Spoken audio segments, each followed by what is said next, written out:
My brother was working casual shifts for a private security contractor.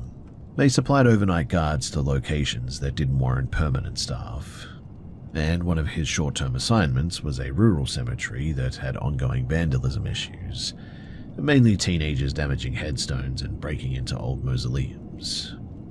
The job involved slow vehicle patrols, use of handheld spotlights, and calling local police if trespassers were ever found. No weapon and no partner. The cemetery bordered open farmland and scrub, and at the time the area had a known problem with dumped dogs forming loose packs. This wasn't rumor. Local councils had issued notices about it, in fact, and my brother had already seen stray dogs there on previous nights and wasn't particularly alarmed by them. Now, on this night, shortly after midnight, he noticed a larger than usual group of dogs near the back section of the grounds.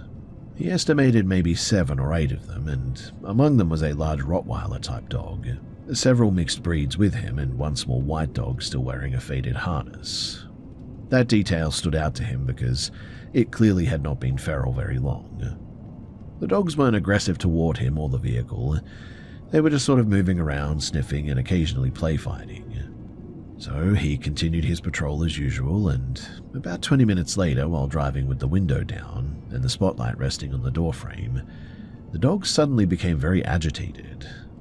He described the sound as a shift from random barking to focused alarm, short, sharp, and aggressive barks, and then they all stopped at once. Immediately after the silence, he heard a noise that he couldn't identify. He struggled to describe it without referencing fiction, but said that it was a mix of strained human voice and an animal distress call, with a harsh, vibrating undertone.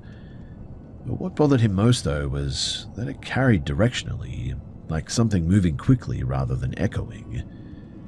Seconds later, something crossed the headlights at a speed that was unbelievable, is what he said.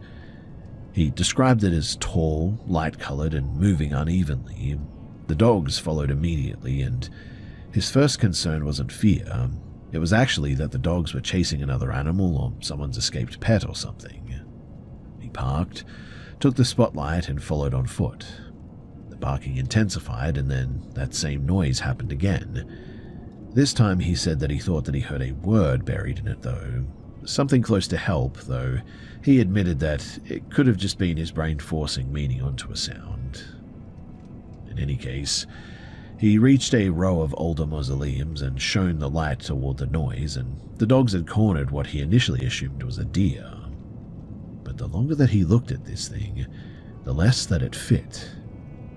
The animal was thin to the point of distortion, its coat a uniform grey rather than brown, and it was standing too close to the wall to move naturally. When the light hit its face, the eyes didn't reflect at all. He said they looked sort of flat, in fact, like there was nothing behind them. The dogs were circling and snapping at this thing, but each time one made contact, it recoiled violently, gagging sort of and backing off. None of them attempted to bite again except for one. The Rottweiler came from behind my brother, passing close enough to brush him, and it charged. It hit the animal low, knocked it off balance, and bit down hard. At that moment, the animal emitted the same sound again, louder this time, and struck the dog with its front leg in a way that my brother said looked deliberate rather than reflexive, and seemed impossible. The dog released immediately, though, and the animal fled. It didn't limp. It moved quickly, and the dogs followed it out of sight. My brother, completely spooked at this stage, returned to his car quickly and ended his shift shortly afterward. He never filed a report beyond noting wildlife disturbances, and he refused further assignments at that location. 3 days later, he asked me to come back with him during daylight, and he wanted to check for something. Near the same mausoleum row, the small white dog with the harness was still there, and it was skittish but friendly, and we did manage to get it into the car at one point. That dog, well, she lived with us for another 5 years. She never showed any aggression toward anything as well, but always panicked during storms and reacted badly to certain sounds at night. Otherwise, she was a good dog. Now, I don't know what my brother saw, and I know that he's not prone to exaggeration, and I know that the dog was real because, well, I carried it home. But everything else in this story just sits in a space that I cannot verify or dismiss. What has always stayed with me is that my brother swears by everything, and, well, he's never been the type to lie, especially to me.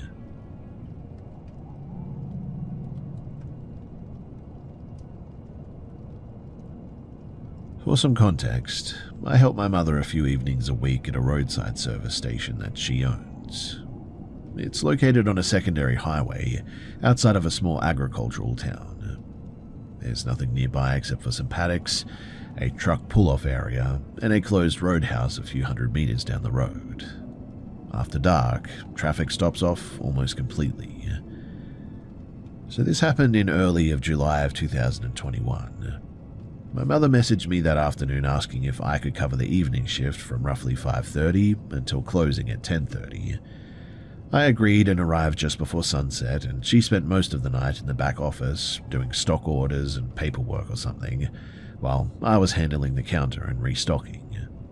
Now, at around 7:45, while I was refilling the drinks fridge, the front door sensor chimed, and I went to the counter and saw a man already standing near it. He appeared to be in his late 40s or maybe early 50s. His clothes didn't really match the weather, heavy boots and worn trousers, but a clean and thin jacket. His movements, though, were unsteady, not exaggerated and just sort of poorly controlled, as if his balance was delayed. When he spoke, it took a few seconds to understand what he wanted. His speech was slow and sort of fragmented, and his eyes were noticeably bloodshot. I initially assumed alcohol, possibly combined with exhaustion, which isn't totally uncommon with long-haul drivers in this area. He gestured vaguely toward the hallway, and I pointed him to the restroom without further interaction. He returned a minute later and stood at the counter without saying anything. He didn't look at me directly, but instead his eyes sort of drifted between the ceiling, the floor, and the window. His skin looked unusually pale under the fluorescent lighting. His trousers were heavily soiled around the cuffs, but his upper clothing was clean, which struck me as very inconsistent. After standing there in silence for nearly a full minute, he turned and left without buying anything. He then turned and left without buying anything. Less than 5 minutes later, another man entered the store. He was much younger, early 20s at most, dressed in clean, branded streetwear that didn't fit the rural setting. He immediately asked if I had seen a guy who shouldn't be on his own, adding that the person had wandered off. He described someone who didn't resemble the first man at all, but I told him that a man matching some of the behavior that he described had been in the store briefly but had already left. As he spoke, I noticed the same traits though. Delayed speech, unfocused eyes, and a sort of odd flatness in his expression. His pupils were constricted, and his face had the same sort of washed-out tone. What alarmed me most, though, was that he was barefoot. The car park outside was wet and near freezing, and he turned and left before I could say anything else, but I tried calling out to him, but he didn't respond or slow down. At that point, I told my mother what had just happened, and she told me to alert her immediately if either of them came back, and suggested that we keep the front door locked between customers for the remainder of the night. Thankfully, they didn't return. When we closed up just after 10:30 and walked to the car, I noticed a vehicle parked well away from the main forecourt lights. The younger man was sitting in the driver's seat. All 4 doors were open and the engine wasn't running. He was staring straight ahead, hands in his lap, completely still. My mother didn't see him, and I didn't point it out. I wasn't sure why, but at the time I told myself that there was nothing actionable to really report. No threats, no confrontations, no clear emergency. Well, the next morning I checked the local police notices, and there was an eerie report about a guy who had apparently broken into a house, held somebody hostage with a knife, and, well, had left before the police had got there, and now the police were asking for information from the public. I told the police about what I had seen that night, and to make a long story short, they actually caught this guy. And yes, he was the guy who had broken into this house and had apparently held some poor family up with a knife or something. His accomplice was the guy in the car, and, well, they had apparently made their way to us that night, and, well, the police got them in the end. I am grateful that nothing happened to us that night, but from what I heard from the police, the guy was high as a kite on something, and that he was completely unstable, and so yeah, that explains his behavior and also a lot of the conditions of that night.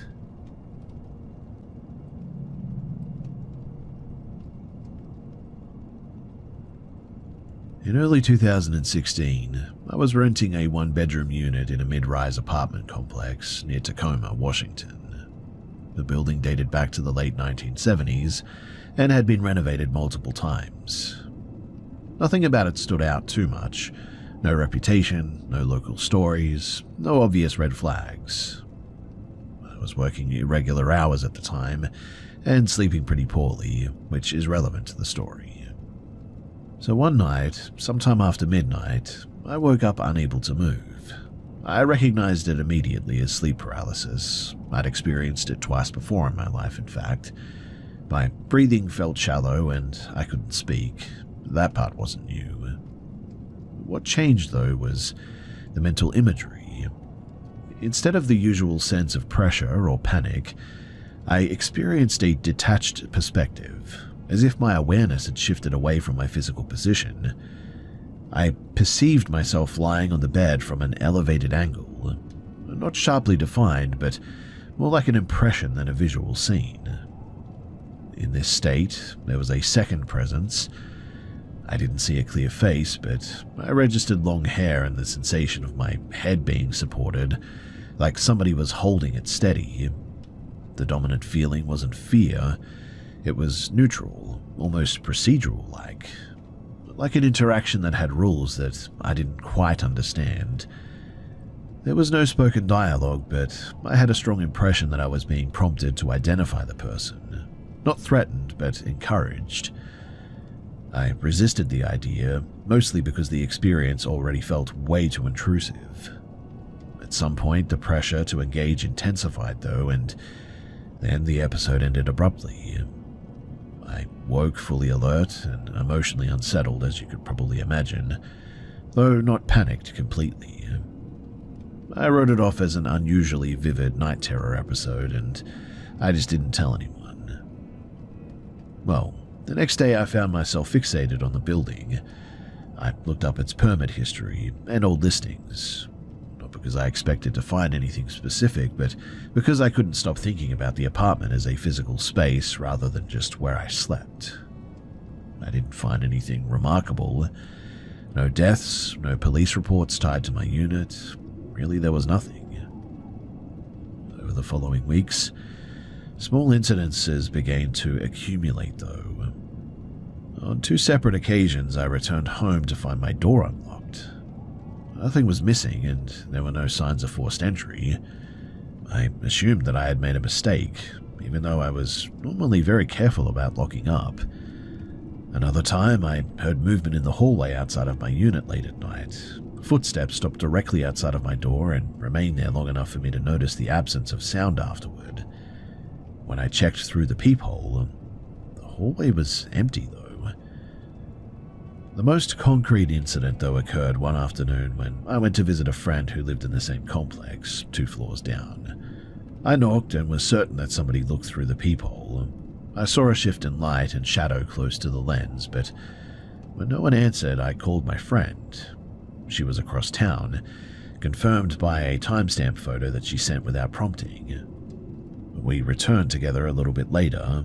I kept my eyes on the apartment the whole time, but the apartment was empty and completely unchanged. It was around the same time as well that I began noticing my name written in public places, not tagged or vandalized, chalk, dry erase markers, things that could be easily removed.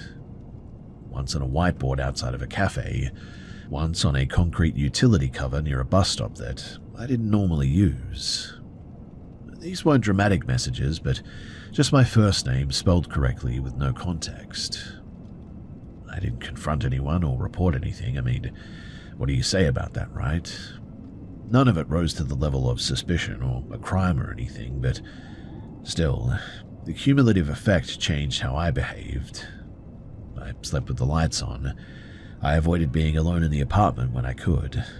And eventually, at the suggestion of a co-worker, I contacted a local counselor, not a religious figure, and not someone focused on belief systems, but during our first sessions, without prompting, she asked whether I associated the apartment with a sense of being watched or evaluated. That phrasing stuck with me because it matched what I hadn't said out loud. And well, eventually, I moved out when my lease ended. Thankfully, nothing followed me afterward, no similar dreams, no unexplainable incidences, and my sleep normalized within a few months. I don't claim to know what actually caused this. I'm open to the idea that maybe stress, or maybe there was a suggestion that filled in the gaps of my brain that it just couldn't resolve. What I know, though, is that the experience definitely changed how I evaluate my own perceptions. I'm more cautious now about assuming that discomfort always has a visible source, and more aware of how long uncertainty can linger after the situation itself has ended.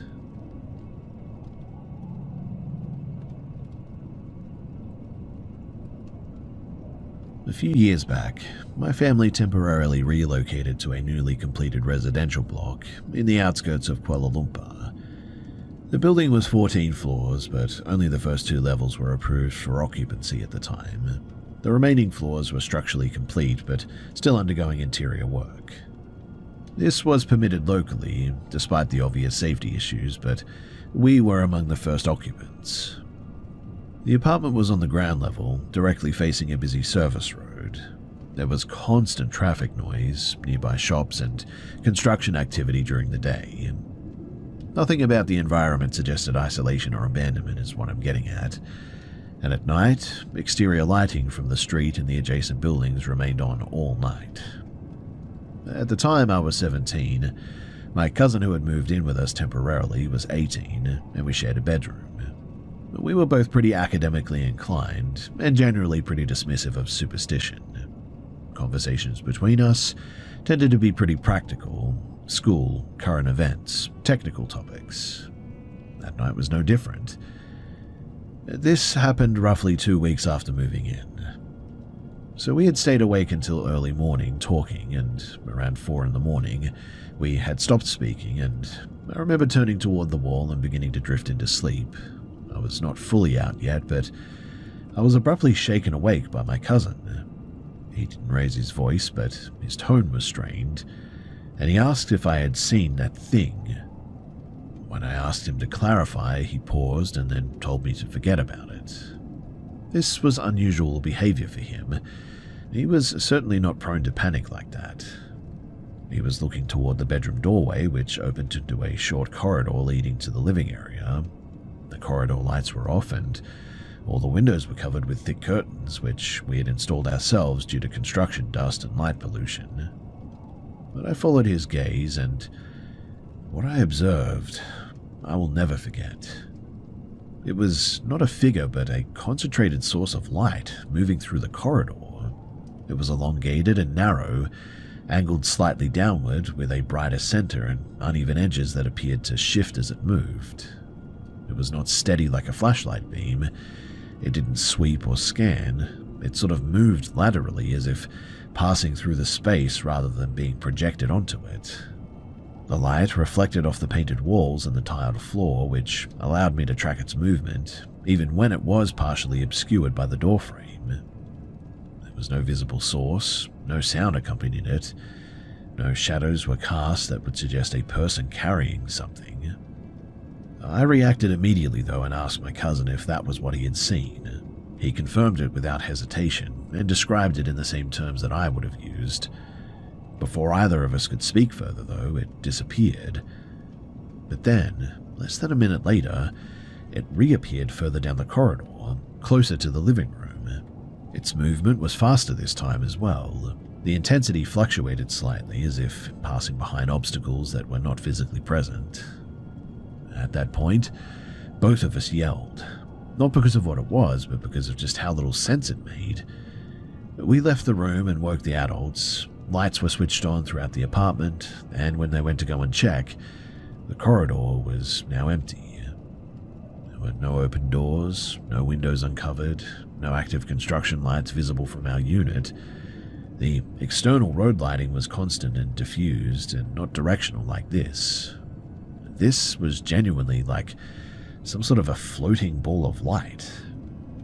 Later explanations focused on reflection from construction equipment or passing vehicles.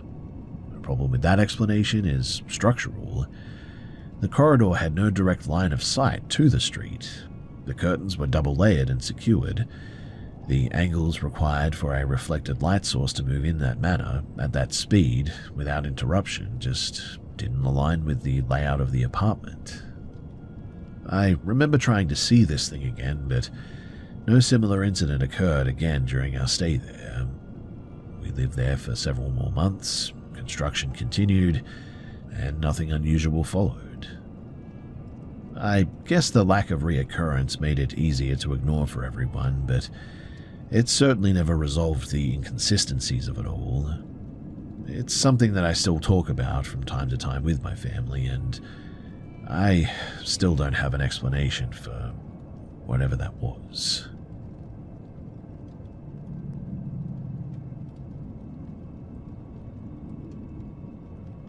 The building that this took place in was part of a post-war housing row with timber framing and shared structural elements between units. I lived there with my mother while saving to move out.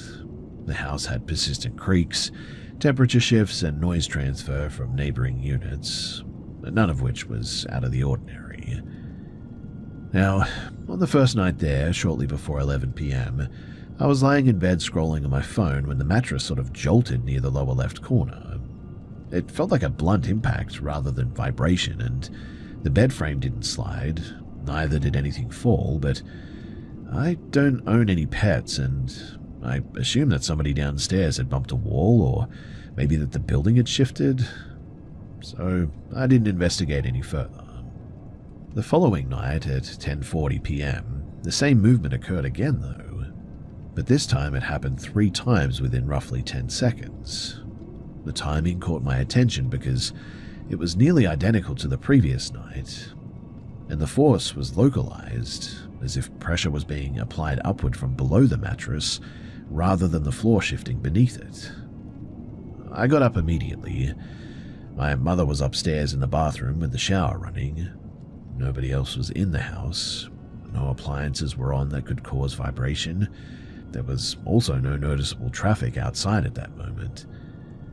As a child, I had experienced episodes of unexplainable bed movement in a different house, which had eventually been attributed, without any evidence mind you, to pipes and structural resonance. Remembering that, I tried to rationalize this as a similar mechanical issue. But still, I have to admit that the repetition, it bothered me. I went downstairs to get some water and try to calm myself down a little bit. While I was there, my mother finished showering and asked why I was pacing back and forth, and I explained what I felt. She suggested that we should check the other rooms to see if anything felt unusual, and this wasn't something that we normally did, and so it was a bit weird, I'll admit, but her bedroom felt immediately uncomfortable. Not in like an emotional sense, but like physically. The air felt stagnant and warmer than the rest of the house, despite identical heating. The hallway outside of her room had the same sensation. The small office at the end of the hall felt normal by comparison. There were no smells, no sounds, just a noticeable difference in how long I wanted to remain in each space. I returned to my room, intending to lie back down and just ignore the situation and try and calm down and get some sleep. But less than a minute later, My mother screamed from the office. It wasn't a startled yell, it was a sort of sustained panic response as well. So I quickly ran to her. She was shaking and said that someone had leaned close and spoken directly beside her ear. She couldn't make out the words, but only the breath and the proximity, but when she turned, nobody was there. At that point, I reacted emotionally and shouted into the house, telling whoever or whatever it was to leave. I'm aware that this response had no logical basis, and look, it was definitely just reflexive, and I'm even a bit embarrassed to include it in here, but that's what I did. Afterwards, though, we contacted a family acquaintance who claimed to have experience with sensitive situations like this.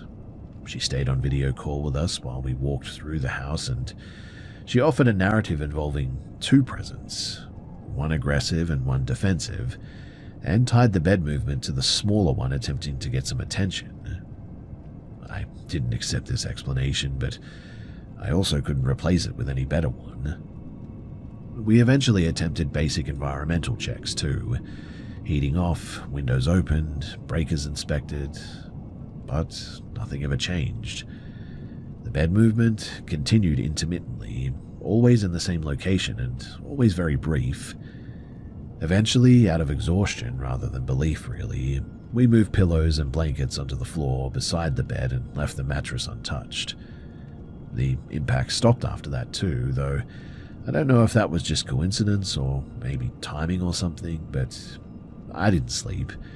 I sat upright with the lights on until morning most nights. Every minor shift or weight felt amplified, and I avoided the hallway entirely.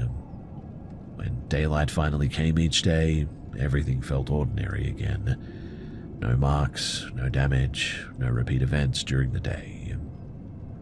Nothing like this happened again after that week, and we lived in the house another year without further incidents, thankfully.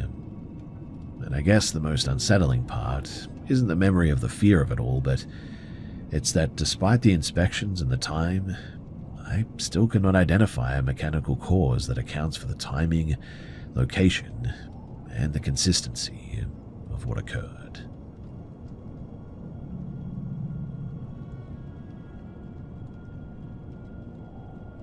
I haven't told this story to anyone outside of my family before, mostly because I still can't fully explain what happened. I'm 55 now as well, but this all started when I was a teenager in 1978. So I grew up in a small community on the northern edge of the New England Plateau in southern Vermont. The settlement was isolated with fewer than 300 people. Forests surrounded us on all sides, merging into public conservation land to the north and to the east. The local kids, myself included, spent most of our free time hiking trails, exploring old logging roads, and occasionally hunting as well. It was a landscape that, by the late 70s, had been mapped and logged, but still contained stretches that were untouched by modern activity. Now, at 13, I had a small motorbike which let me explore deeper into the woods than before. One afternoon, I discovered a narrow trail that ran along a ridge, and it wasn't maintained and had clearly been used long before cars, and probably by wagons in fact. Possibly early logging equipment really, but on my way back I emerged near a house where an elderly woman sat on the porch. I'll call her Mrs. L, though that's obviously not her real name. She waved me over. "Did you ride all the way through the ridge trail?" she asked. "Yes, ma'am," I said. "Don't go back there again," she said, her tone firm. "There's a reason it's blocked, you know." I asked why, and she motioned for me to sit down. She told me about the local legend of something she called the Plateau Walker. According to her, over 50 years prior, two neighboring families, the Connors and the Millers, had small farms on the opposite sides of the hollow below the ridge. The story took place in the early 1900s, before even electricity reached the hills. On a Saturday night, the boys from both families socialized well past midnight, playing cards and drinking homemade spirits, when the youngest Miller boy tried to ride home along across the hollow, and he reported seeing two glowing red eyes atop a boulder at the creek crossing. The creature was reportedly whistling, a high, shrill sound that sent his horse into a panic. He fired his revolver multiple times as it attacked his horse, hitting it, but the creature vanished into the forest before he could pursue it. The next morning, he and the other boys returned, finding no evidence of the creature, or the horse, or his gear, only a faint trail of blood and sand that seemed deliberately erased. Mrs. L said that she didn't believe the story until decades later when she found a similar disturbance under a pile of brush while gathering firewood one day, a hollow under the brush, eyes staring up at her, forcing her to drop her axe and run. At that moment convinced her that the Plateau Walker, or something like it, was real. And so I left that day, sort of convinced to just avoid the hollow out of caution. Years later, at 26, after a brief military stint and some personal setbacks, I returned to Vermont for some work. I spent much of my free time hiking in the same general area, and there was one place in particular that drew me in. A line of sandstone cliffs along the western ridge, with a sparse old-growth pine grove at the top.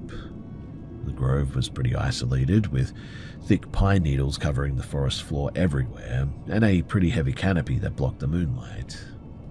I carried a small pack, a few supplies, and my Winchester 12 gauge loaded with 5 rounds. One evening, I had been out hiking into the night, returning from a survey point at the base of the cliffs. Around midnight, while resting near the edge of the pine grove and watching some distant valley lights, I heard a sound that stopped me cold. At first it sounded like quail, but I knew quail aren't nocturnal, and the call came from multiple points along the ridge, moving closer in a pattern that mirrored my own movements. At first, I assumed it was a hooting owl or some other misidentified bird, but then the pattern repeated, step for step, sound for sound. It was almost like it was tracking me as I packed my things up.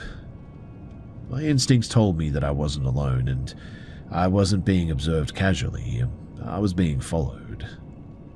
I moved toward a narrow crevice in the cliffs, which opened to a ledge about 30 feet above the base.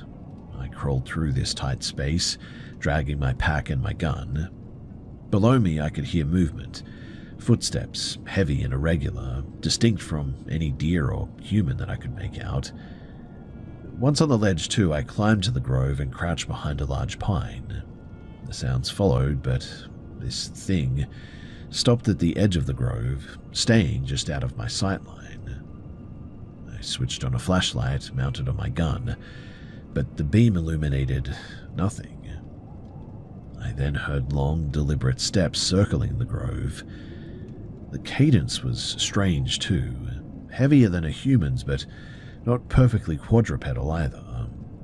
I fired a single round into the brush at this point. Immediately, too, I heard a sound that froze my blood. A deep guttural scream, sort of part animal and something else, unlike anything that I'd ever heard before. The steps retreated quickly, breaking into the woods, and the silence returned. I stayed there still until dawn, checking the edges of the grove periodically, but thankfully there were no further sounds. A few months later, I moved to a small property in southern Vermont, at the base of the same ridge really, and the land was 35 acres, bordered by forests that funneled wildlife along narrow corridors. My daughter lived there already, and her large protective dog, an old Labrador mix named Rex, reacted aggressively at night, barking and growling toward the edge of the woods there. Whenever I investigated, I never saw anything, but the sounds of heavy footsteps, like the ones on the ridge, I swear that I heard them moving away from the property a few times. Rex passed away a few years ago, and now with a new dog, I noticed the same pattern occasionally. Alert, growling, barking at empty spaces outside, but no evidence of anything there, and no trace of anything or anyone having been there at all. I've never returned to the cliffs or that hollow, and I do continue to hike and camp elsewhere, but something about that part of the ridge, between the old sandstone cliffs and the thick pine groves, there's something there, and so it remains off limits to me and my family.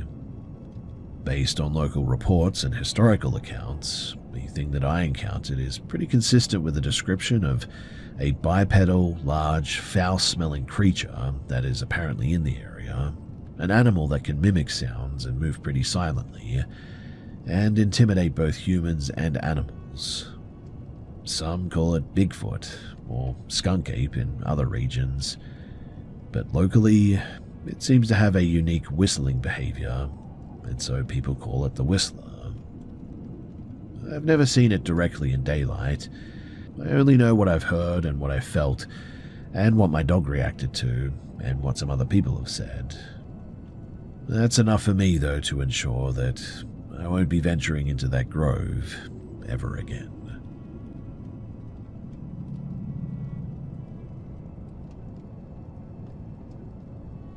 At the time that this happened, I was studying in a coastal city in southern Chile, in an area that students often described as relaxed, compared to the capital at least.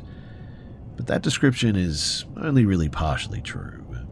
The city has long stretches where police response is very slow, informal settlements border student housing, and violent robberies are common enough that you learn certain habits pretty quickly. Don't linger, don't walk distracted, and don't assume that public places are safe just because the people use them. Despite knowing this, though, a group of us made a poor decision one Friday evening. After some exams, 4 of us drove to a hill outside of the city limits that overlooked the river valley.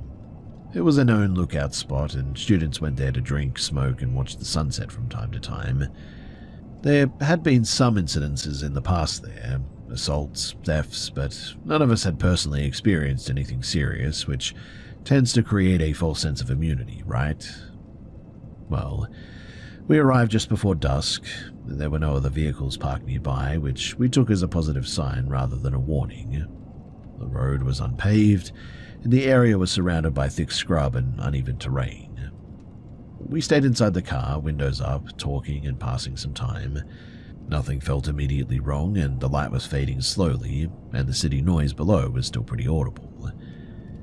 Now, at some point, while turning to look out the passenger side window, I noticed movement that didn't match the wind.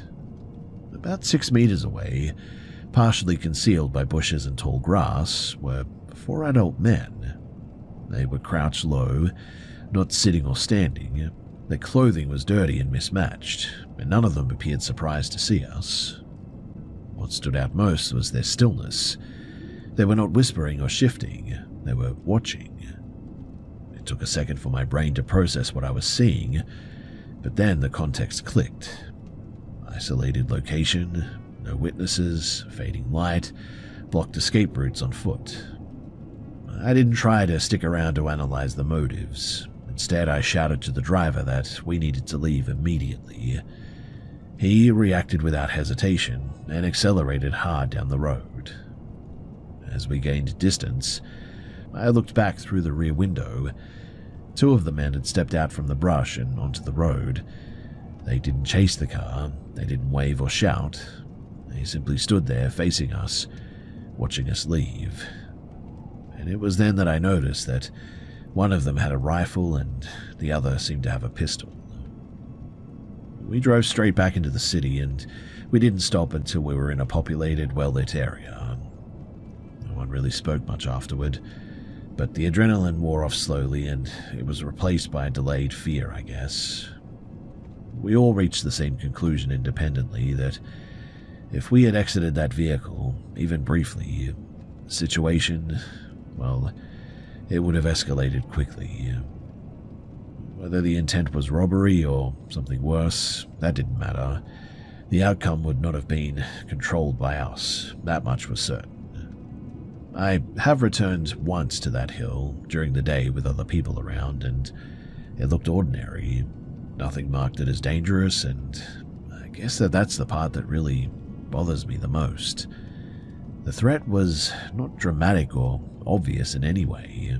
It was quiet, patient, and would have remained invisible if I hadn't have happened to just sort of look in the right direction at the right moment. Since then, I don't treat familiar places as safe by default anymore. I don't assume that because others go somewhere that it's benign, and I don't stay in isolated areas after dark as well, no matter how routine it might seem. Thankfully, nothing physically happened to us that night, but the realization of just how close something could have happened, well, that stayed with me far longer than any actual injury probably would have.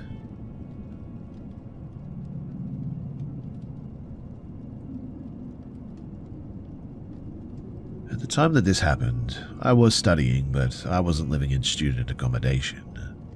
My parents had arranged a small apartment in a mixed residential block, mostly older tenants, some short-term renters as well, but not much social interaction. It was quiet, which I actually appreciated. But in hindsight, that quiet mattered more than I understood then. The first encounter happened on a weekday afternoon while I was walking back from a discount grocery store near the main tram line. As I passed the entrance, I noticed a man standing off to the side, not waiting for transport or talking to anyone. He was tall, likely late 30s or early 40s, with close-cropped hair and heavy work boots that looked worn down unevenly. What caught my attention, though, wasn't so much his appearance as his focus. He watched me pass without looking away, as if he were assessing something rather than casually observing. I dismissed it, though. I mean, cities are full of people who stare. Over the next several weeks, I began seeing him repeatedly, though. Not every day, but often enough that it stopped feeling coincidental. He appeared outside of the same grocery store, sometimes leaning against the wall and sometimes standing near the bike racks. Later, I noticed him near a campus building that I regularly used, sitting on a low concrete barrier as students passed by. He never approached me, and he never spoke. He always just watched. I told myself that our schedules overlapped and that I was assigning meaning where there just wasn't any. But the situation, it changed the night that I noticed the boot prints. So it was just after 9:30 p.m. and I had gone downstairs to take out the rubbish. The hallway lighting on my floor was dim and motion activated. Near my apartment door as well, I saw several fresh scuff marks on the tile, muddy, irregular tread patterns consistent with heavy boots. They hadn't been there earlier that day. The building was old though, and sound carried easily, so I assumed that someone had been wandering the halls and tried not to dwell on it. Well, at around 2 in the morning, I woke abruptly. There was no noise that I could identify, no knocking and no voices, but I felt alert in a way that just didn't feel natural. I stayed in bed for several minutes before getting up and quietly walking to the door. I looked through the peephole and the man was sitting on the floor directly in front of my apartment, back against the opposite wall, legs bent, head tilted forward. At first, I genuinely thought that I was dreaming or just seeing things. Then he shifted his weight and straightened slightly. He hadn't been sleeping. I stepped back instinctively but didn't return to bed. I stayed frozen, just listening. After a short pause, he stood up and seemed to position himself squarely in front of the door. There was no hesitation about it. He placed his hand on the handle and pressed it down once, then again with more force. When it didn't open, I think that he may have leaned forward and pressed the side of his head against the door, as if listening for movement. At least that's what it sounded like. I didn't make a sound though. I was standing less than a meter away. He then knocked once, quietly and deliberately. It wasn't a mistake or an accident. He then spoke under his breath, and I couldn't make out the words, but it wasn't a greeting. He rang the doorbell once, and again after a pause. Finally, he stepped back and looked directly at the peephole. He smiled briefly without an expression, as if acknowledging confirmation of something. Then he turned and walked down the corridor towards the stairwell. I listened until I was sure that he had left the floor. As you can probably imagine too, I didn't sleep for the rest of that night. In the morning, I checked the hallway. There were fresh boot marks directly in front of my door, overlapping the older ones. Later that week, I altered my routine completely. Different grocery store, different tram stops, different hours, everything that I could think of. And I never did see him again. Not on campus, not near the apartment. In fact, nowhere. I did report the incident to the building manager, who reviewed the camera footage from the ground floor, but nothing that was found was identifiable, really. I and they didn't contact the police at the time because, well, there was no forced entry, no direct threat, and nothing concrete enough to act on. Just really weird behavior. I also moved out 3 months later, and what still unsettles me is not that he tried the door, but that he just knew where I lived. He didn't wander the building. Instead, he went directly to my apartment and just waited. That implies planning and not impulse. And whatever he intended to do was interrupted not by resistance, but I think by uncertainty. And that is the part that I find the hardest to forget.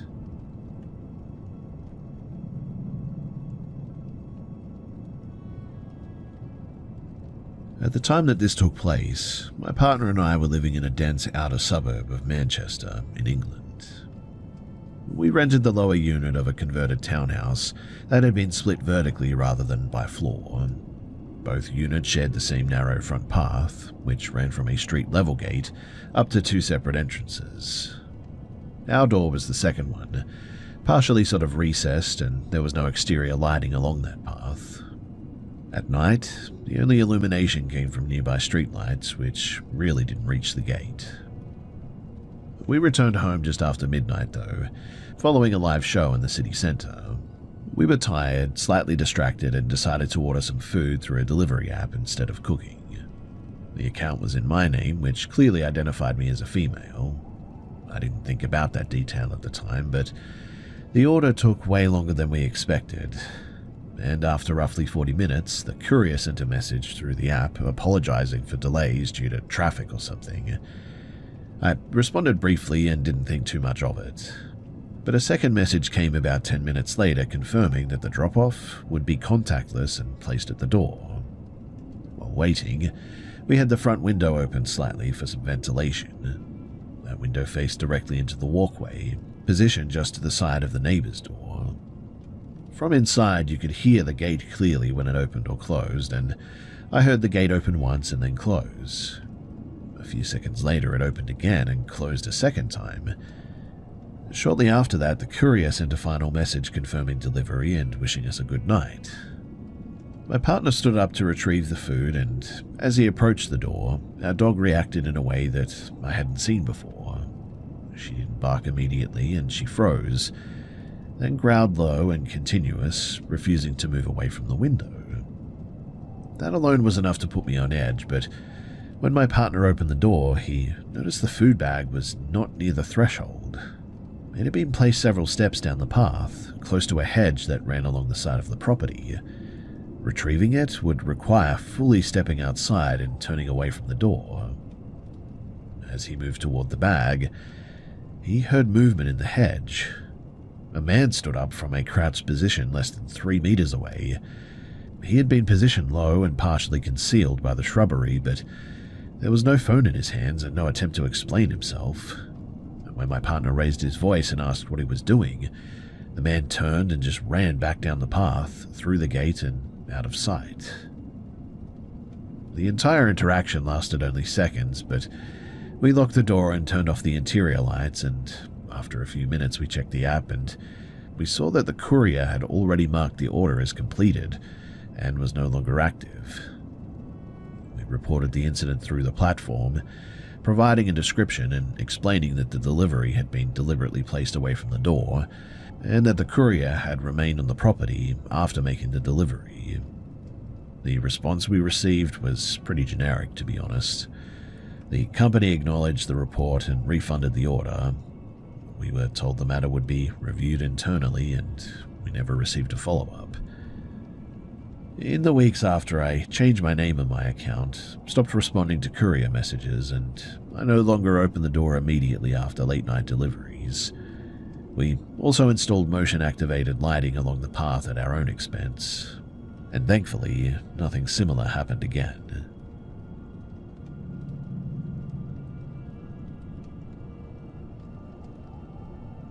I'm writing this as an adult looking back at something that didn't register as dangerous at the time, but clearly was. So, we had this sort of rotating pool growing up of casual relief teachers, so seeing unfamiliar staff wasn't unusual. One week, a substitute was assigned to cover our mathematics class for several days. He introduced himself, made a few jokes, and came across as sort of relaxed in a way that seemed intentional. During that class, I chose to work in the hallway, which was something that students were occasionally allowed to do if they stayed visible through the open door. About 5 minutes later, the substitute stepped out and sat on the floor beside me. There was no academic reason for it.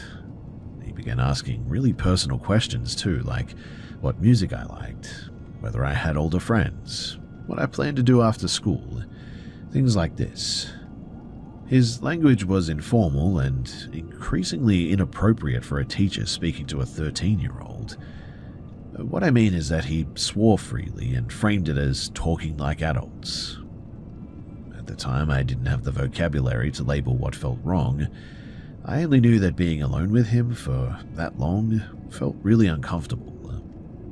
The interaction lasted until another teacher walked past and directly told him to return to the classroom. I assumed that was the end of it. A few weeks later, though, I saw the same substitute assigned to our humanities class. By then, I had noticed a bit of a pattern. Whenever he passed the students in the hallway, especially girls, he made physical contact that was completely unnecessary. A hand on the shoulder, a tap on the back, prolonged eye contact followed by a wink. It was subtle enough that any single instance could be dismissed, but collectively, it was odd. Several girls in my class, independently, decided to relocate to the library to work together. The substitute checked in periodically, and each time he found a reason to stand close, comment on appearances, or touch shoulders under the pretense of guidance. None of this happened in front of male students, mind you. The moment that really shifted things, though, from discomfort to certainty, happened when one of the girls asked a question at the table. He positioned himself directly behind her, close enough that she couldn't stand up without touching him. She moved away immediately, and there was no ambiguity in how intentional the placement was. That afternoon, a group of us went to the deputy principal. 10 students reported similar behavior, independently describing the same patterns.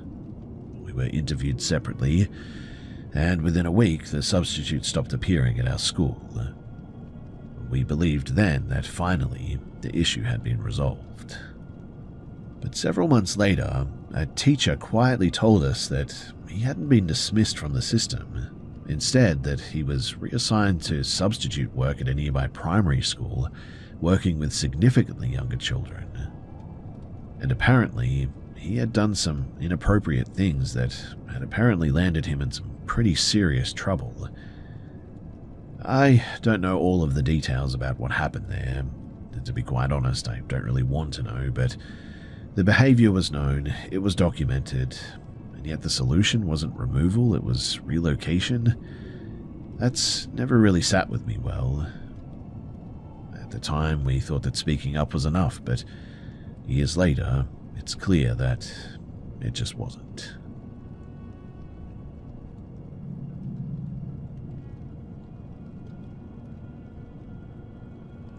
I'm sharing this now because, well, enough time has passed for me to not look on it with panic anymore, but not enough time that I'll forget the details. Now, to be clear, at the time I didn't think of this as stalking. I only understood that something about the pattern was wrong. This happened during the 2021 to 2022 school year, when I was about 15, attending a secondary school in a mid-sized city.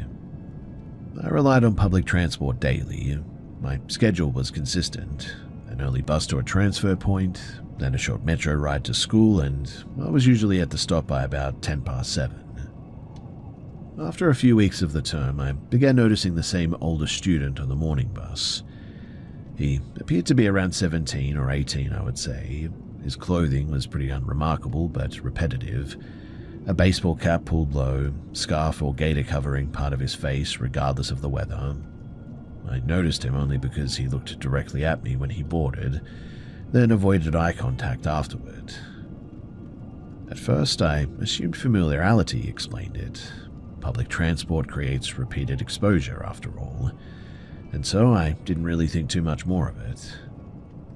What changed, though, was the timing. So I normally took a 7:15 bus, but that got me to school early, and in November, I switched to a 7:35 bus so that I wouldn't be waiting outside before classes. And within days, the same boy began appearing on the later bus instead. Not occasionally, but consistently. When I changed my afternoon route home due to a shortened school day, he appeared on that route as well, but only on the specific day that my schedule changed. This didn't happen daily, it happened selectively. On the mornings he appeared, his behavior was consistent.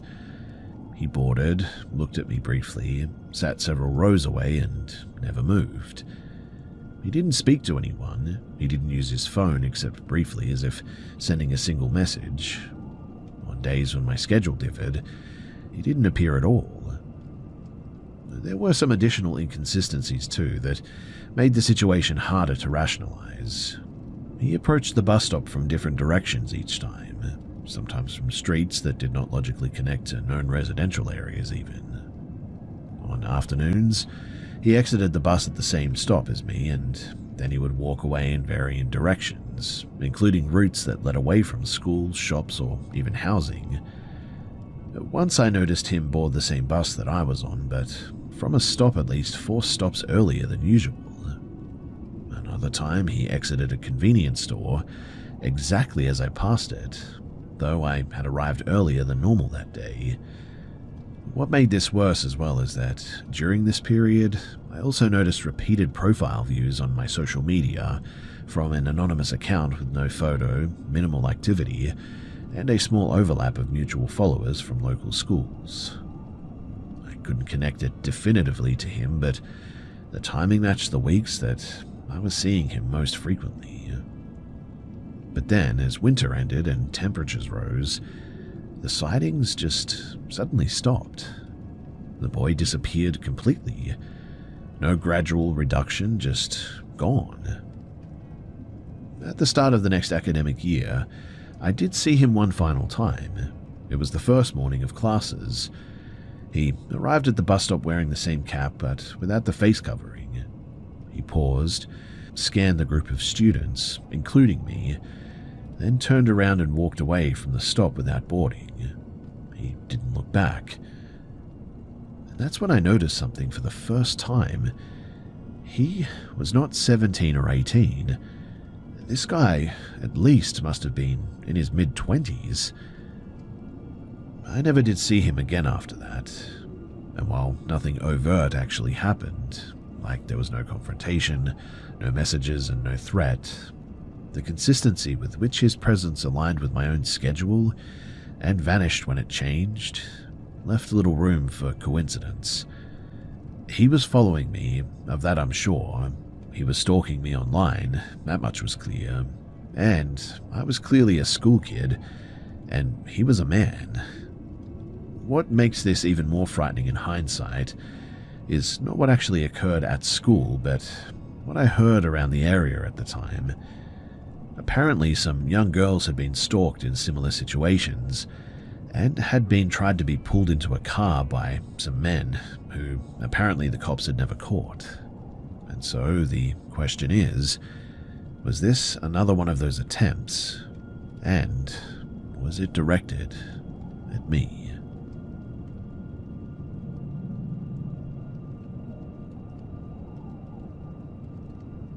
So this happened before my siblings and I were even born. My parents were staying at my father's childhood home in a rural part of Western Ireland. The house was old, detached, and poorly insulated, with uneven floors and narrow bedrooms. At the time, several relatives were staying there because a longtime family acquaintance had recently died, and people were coming and going over the course of a few days. Now, my mother has a long history of severe migraines. They often come with nausea, light sensitivity, and disrupted sleep. On the night in question, most of the family stayed up late drinking tea and just talking, and my mother excused herself early due to a worsening headache and went to bed alone. My father came in later and fell asleep quickly, and sometime during the night, my mother woke abruptly with the sensation that the mattress was shifting under her weight. She described it as pressure along the edge of the bed, enough that she felt herself sliding toward the floor. This startled her awake fully, and she assumed my father had sat down too hard or shifted suddenly. When she opened her eyes, though, she saw a man standing between the bed and the wall, facing my father. According to her, he was tall, broad-shouldered, and dressed in heavy outdoor clothing, like someone who had come in from the cold. A dark coat, thick trousers. She didn't recognize him, though. What struck her most was not his appearance, though, but his behavior. He was making deliberate arm movements toward my father, as if signaling or trying to get his attention, but my father obviously remained asleep. Still groggy and in pain, my mother tried to speak but couldn't form words immediately. She reached out to shake my father awake, and when she turned her head back toward the space beside the bed, the man was gone. Now, there was no sound of a door opening or closing, no footsteps, and nothing else in the room appeared disturbed. She stayed awake there until morning. The following day, she told my father what had happened, and he dismissed it gently, suggesting that it was a vivid dream caused by pain, unfamiliar surroundings perhaps, and maybe some exhaustion. My mother accepted this explanation at the time publicly, but certainly remained unsettled. Later that afternoon, she spoke privately with my father's sister, who she trusted and who knew the household well. She described the man in detail, including his height, build, and clothing.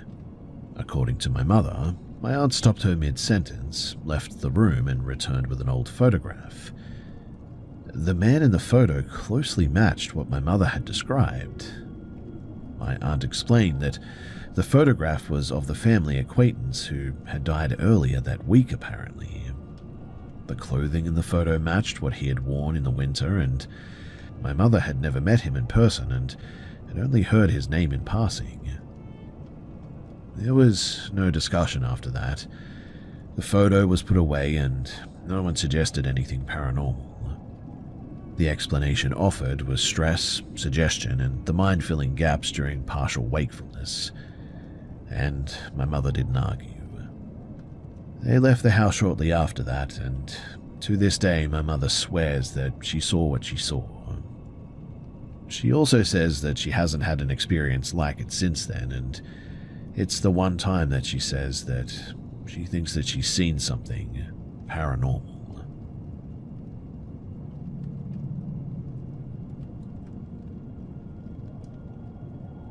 So, the house itself dated back to the early 1900s and sat on elevated land several miles from the nearest neighbor. The driveway was long, unsealed, and partially overgrown. There was no ambient noise at night, other than wind and wildlife there, and even before moving in fully, the isolation was pretty noticeable. After settling, we learned through a local council record that the house had been unoccupied for several years prior to our lease. No major renovations had been completed during that time either. For the first few months, nothing stood out strongly enough to raise concern. There were occasional sounds at night, light impacts, dull knocks, and creaks that could have reasonably been attributed to an aging structure or maybe even some animals moving around the exterior at night, and we accepted those explanations without much discussion. Over time, though, the disturbances became far more difficult to dismiss. Several members of the household began reporting sounds that resembled human activity inside of the house when nobody else was present. These included low voices that didn't resolve into words and brief noises resembling footsteps in adjoining rooms, too. These reports were inconsistent, obviously, sometimes heard by one person, sometimes by two, but never by everyone at once. And because of this inconsistency, we assumed misinterpretation or just the house moving or whatever. But then, the visual disturbances followed. People mentioned movement in peripheral vision that disappeared when looking at it directly. These were brief and non-specific, but frequent enough to be discussed openly. No one initially considered anything abnormal beyond fatigue or heightened awareness due to the environment. But one reoccurring sound that everybody had heard, which really creeped everyone out, was a low growl. We owned several small dogs, and the first assumption was that one of them was responsible. But the pitch and the duration just didn't match their usual vocalizations. The sound was infrequent, but when it occurred, it was distinct enough to be remembered for sure. The first event that caused serious concern involved a video recording as well. One afternoon, while filming indoors near a window that faced open forest, a dark, upright shape briefly crossed behind the glass. The footage was reviewed later, and no family member was outside at the time, and the weather conditions at the time made casual movement around the property pretty unlikely anyway. While the recording quality was pretty poor and inconclusive, it certainly introduced doubt that could not easily be resolved. Around the same period as well, unexplainable injuries began occurring. Superficial scratches appeared on exposed skin, primarily arms and shoulders. We had animals in the house, but the spacing and the orientation of the marks didn't align with typical pet scratches. There were instances where these marks appeared overnight even, when no animals had access to the room. The internal layout of the house contributed to the discomfort too. A narrow corridor connected the living area to a utility room, and from the main seating area, this hallway was fully visible. On multiple occasions, both residents and visiting friends independently reported seeing a figure pass through this space. The movement was slow and consistent, resembling a person walking rather than a shadow flicker. One visitor, who was openly dismissive of paranormal explanations, experienced this firsthand and later refused to stay overnight again.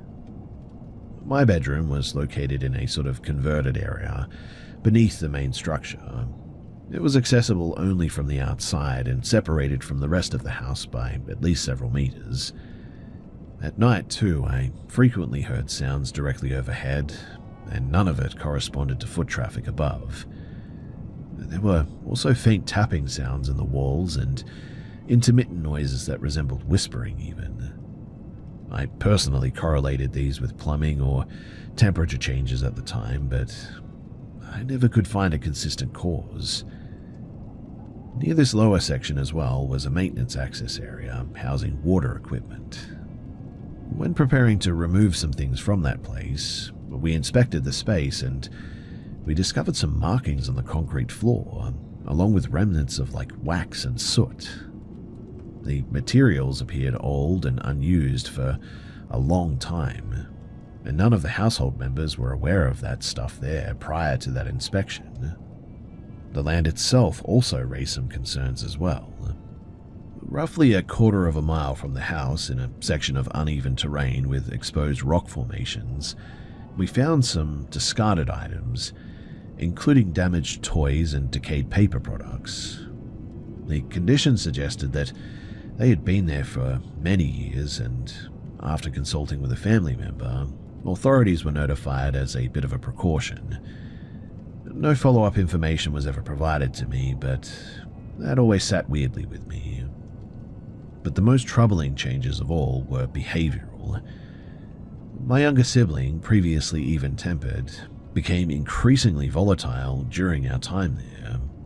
He reported sensations of being touched when alone, and expressed persistent anxiety without clear cause.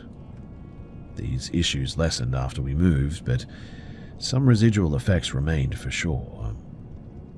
During our time there as well, we also experienced a really unusually high number of pet deaths.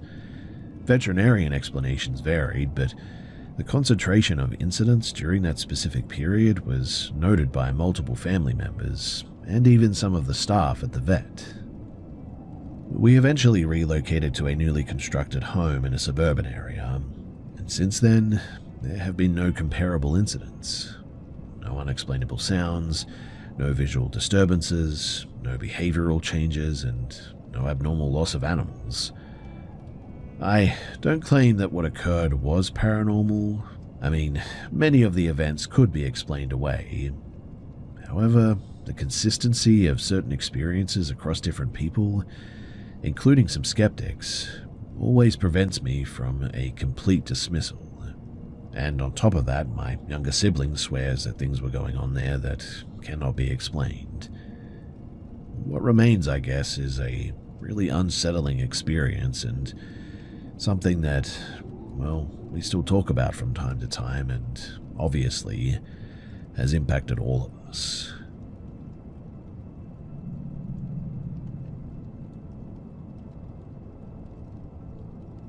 During the late 1990s and early 2000s, I regularly spent nights fishing with a small group of friends along a remote stretch of coastline.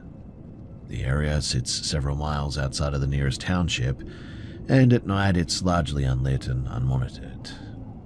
We would arrive before dark, set up near the dunes there, and stay until early morning.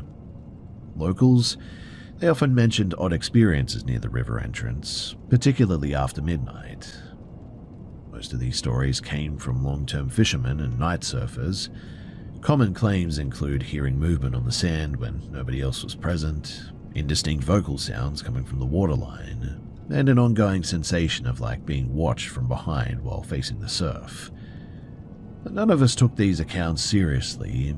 The people telling them were often tired, intoxicated, or invested in repeating local folklore.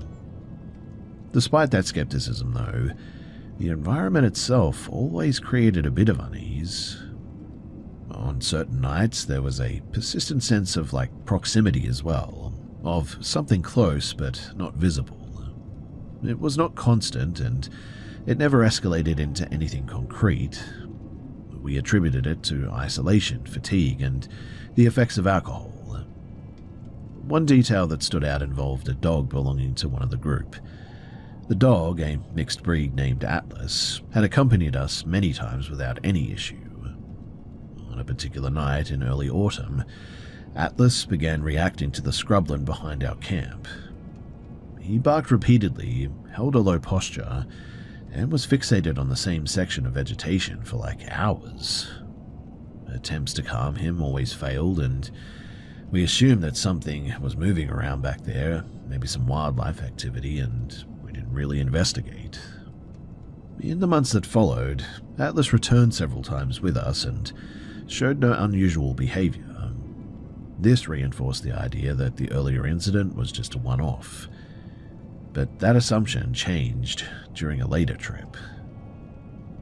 One night while fishing separately along the shoreline, Atlas and his owner, Mark, positioned themselves roughly 100 meters away from the rest of us. At some point, we heard sustained barking followed by rapid movement. A torch beam appeared, unstable and unfocused, moving toward us at speed. Mark reached us visibly distressed and out of breath. After calming down, he described seeing a human-shaped figure near the dunes. According to him, it moved in an irregular way, lowering itself toward the ground as if searching or reaching. When he shouted, the figure apparently vanished abruptly. He stated that it didn't retreat or move away, it just simply blinked out of existence. We sort of dismissed the account, suggesting that maybe it was shadows or something. Mark disagreed and refused to return to the location afterward, and to my knowledge, he never did. Now, for several years, nothing else occurred that challenged our skepticism of that night. But then, over a decade later, An unrelated incident was discussed in local news forums. So around 2014, a visiting couple reported encountering a person while walking near the same river entrance just after dusk. They described the individual as unsteady and out of place. When they slowed and attempted to keep distance, the person appeared to step toward the waterline and was no longer visible seconds later. No footprints were found in the wet sand. Authorities were notified, but no missing persons or criminal activity were linked to the report. But while I don't claim that these events do confirm the paranormal or anything, they certainly don't sit with me very well. Especially because the similarities between the accounts, separated by years and involving people unfamiliar with one another, well, that's weird, right? That area is still accessible to the public, and I do know people still fish there at night. Stories continue, mostly ignored, occasionally repeated, and I no longer go there.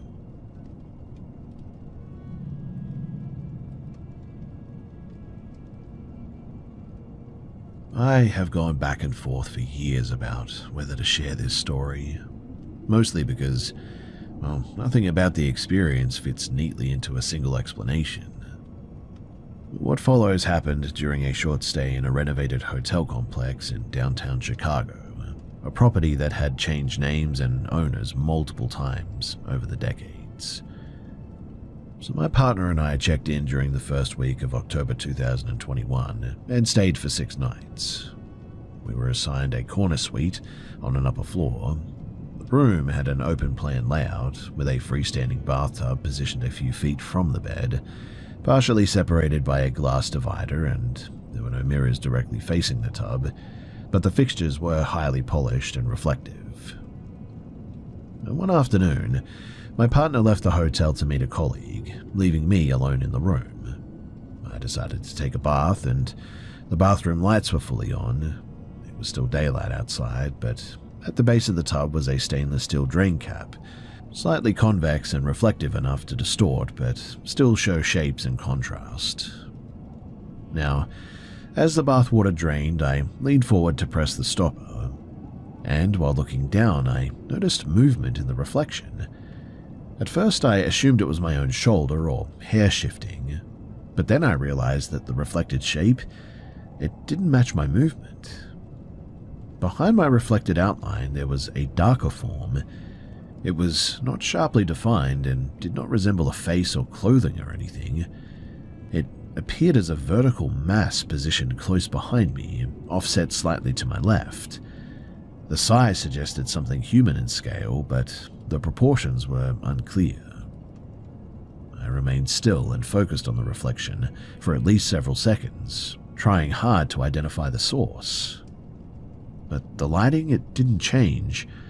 The shadow did not move independently, but also didn't align with anything in the room. I turned my head quickly and looked directly behind me, but there was nothing there. No doorway, no furniture, no corner that could have produced a shadow in that location. The wall behind the tub was flat and evenly lit. But when I looked back down, the shape was still present.